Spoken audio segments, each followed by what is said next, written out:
धृतराष्ट्र, पांडु और विदुर के लालन पालन का भार भीष्म के ऊपर था।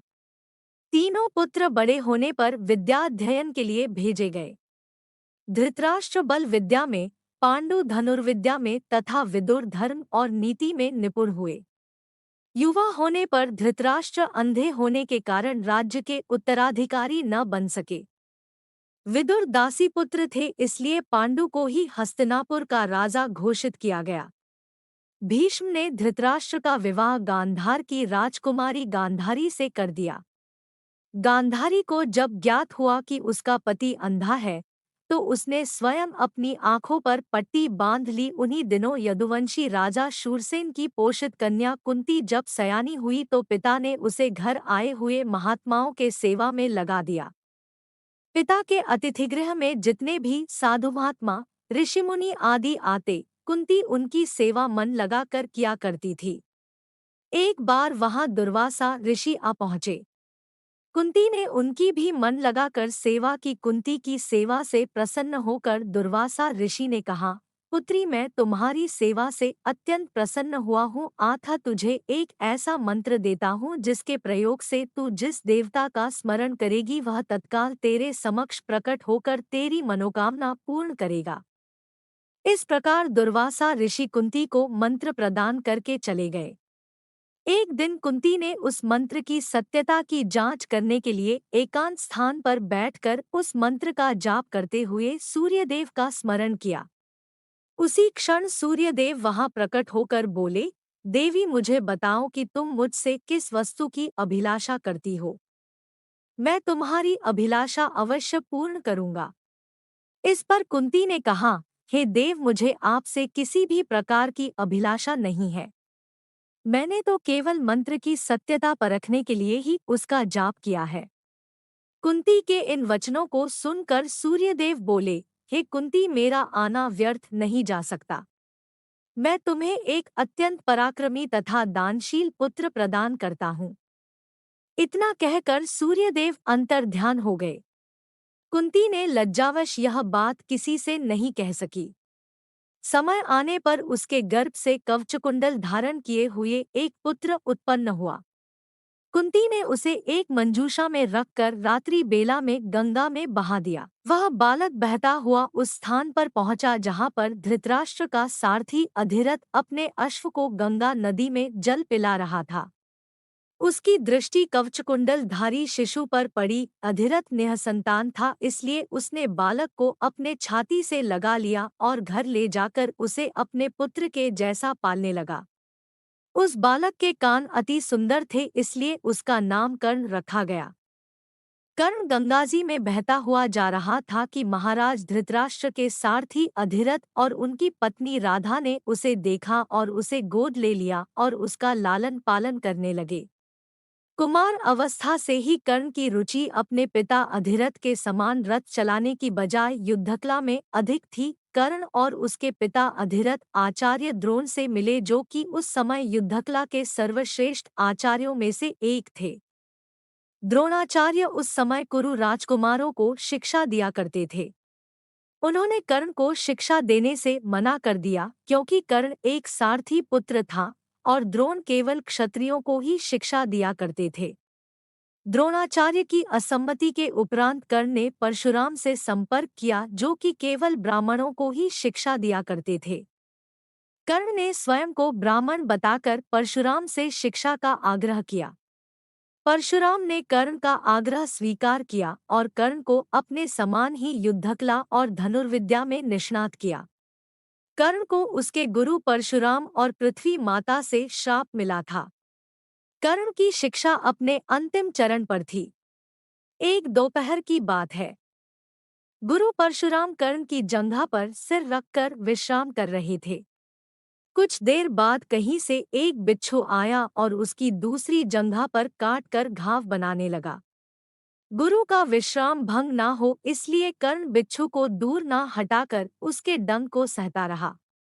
कुछ देर में गुरुजी की निद्रा टूटी और उन्होंने देखा कि कर्ण की जांघ से बहुत रक्त बह रहा है। उन्होंने कहा कि केवल किसी क्षत्रिय में ही इतनी सहनशीलता हो सकती है कि वह बिच्छू डंक को सह ले, ना कि किसी ब्राह्मण में। और परशुराम जी ने उसे मिथ्या भाषण के कारण श्राप दिया कि जब भी कर्ण को उनकी दी हुई शिक्षा की सर्वाधिक आवश्यकता होगी, उस दिन वह उसके काम नहीं आएगी। कर्ण, जो कि स्वयं ये नहीं जानता था कि वह किस वंश से है, ने अपने गुरु से क्षमा मांगी और कहा कि उसके स्थान पर यदि कोई और शिष्य भी होता तो वो भी यही कर। यद्यपि कर्ण को क्रोधवश श्राप देने पर उन्हें ग्लानि हुई, पर वे अपना श्राप वापस नहीं ले सकते थे। तब उन्होंने कर्ण को अपना विजय नामक धनुष प्रदान किया और उसे ये आशीर्वाद दिया कि उसे वह वस्तु मिलेगी जिसे वह सर्वाधिक चाहता है। अमिट प्रसिद्धि कुछ लोक कथाओं में माना जाता है कि बिच्छू के रूप में स्वयं इंद्र थे, जो उसकी वास्तविक क्षत्रिय पहचान को उजागर करना चाहते थे। परशुराम जी के आश्रम से जाने के पश्चात कर्ण कुछ समय तक भटकता रहा। इस दौरान वह शब्दभेदी विद्या सीख रहा था। अभ्यास के दौरान उसने एक गाय के बछड़े को कोई वन्य पशु समझ लिया और उस पर शब्दभेदी बाण चला दिया और बछड़ा मारा गया। तब उस गाय के स्वामी ब्राह्मण ने कर्ण को श्राप दिया कि जिस प्रकार उसने एक असहाय पशु को मारा है, वैसे ही एक दिन वह भी मारा जाएगा, जब वह सबसे अधिक असहाय होगा और जब उसका सारा ध्यान अपने शत्रु से कहीं अलग किसी और काम पर होगा। इस प्रकार कर्ण परशुराम का एक अत्यंत परिश्रमी और निपुण शिष्य बना। कर्ण दुर्योधन के आश्रय में रहता था। गुरु द्रोणाचार्य ने अपने शिष्यों की शिक्षा पूरी होने पर हस्तिनापुर में एक रंगभूमि का आयोजन करवाया। रंगभूमि में अर्जुन विशेष धनुर्विद्या युक्त शिष्य प्रमाणित हुआ।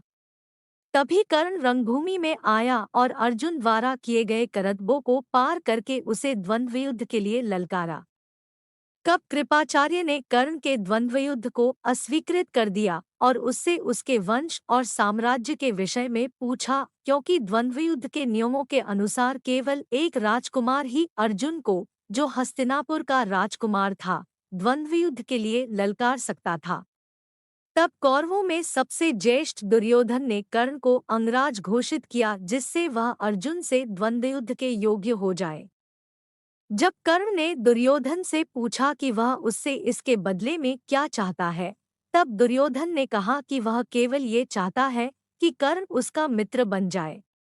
इस घटना के बाद महाभारत के कुछ मुख्य संबंध स्थापित हुए, जैसे दुर्योधन और कर्ण के बीच सुदृढ़ संबंध बने, कर्ण और अर्जुन के बीच तीव्र प्रतिद्वंद्विता और पांडवों तथा कर्ण के बीच वैमनस्य। कर्ण दुर्योधन का एक निष्ठावान और सच्चा मित्र था। यद्यपि वह बाद में दुर्योधन को खुश करने के लिए द्यूत क्रीड़ा में भागीदारी करता है, लेकिन वह आरंभ से ही इसके विरुद्ध था।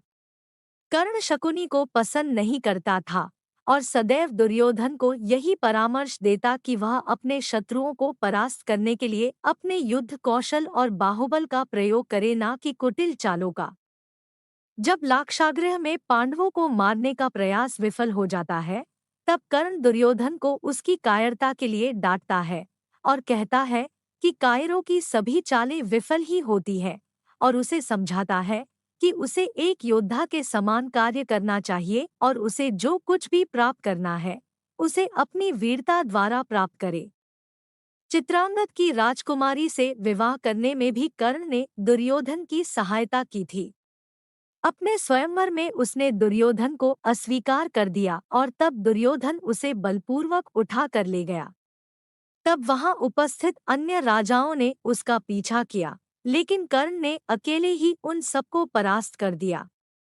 परास्त राजाओं में जरासंध, शिशुपाल, दंतवक्र, साल्व और रुक्मी इत्यादि थे।